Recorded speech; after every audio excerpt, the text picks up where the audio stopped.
Your story is God's glory. Look, consider what God has already done in your life.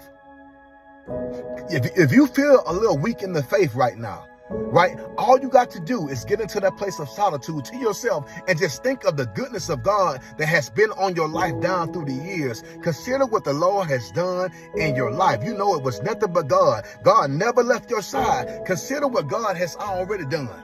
If you want to achieve certain goals in your life and you feel like, man, hey, I'm a little low in my confidence, like I don't know how I'm going to get there, just consider what God has already brought you out of.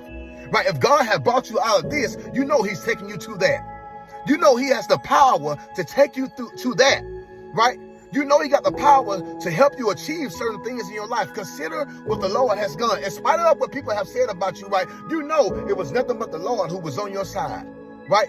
If you feel like you fell by the wayside, if you feel like, hey, you're a little weak in your faith, right? Just consider what God has already done in your life, because God has already worked miracles out in your life. God has already gave you a breakthrough down through the years. God has already healed you in some areas of your life down through the years, right? Yeah, you might be in a situation right now. Yeah, you might be facing certain circumstances right now, but it's nothing that the Lord can't fix, right? It's nothing that the Lord can't bring you out of, right? Consider what God has already done in your life, right? So if you need a little encouragement right now, right, get into a place right now by yourself somewhere. Sneak out to yourself by yourself and just think of the goodness of God and what he has already done in your life, right? Because God has been good to us. Consider what the Lord God has already done in your life, right? Your story is God's glory.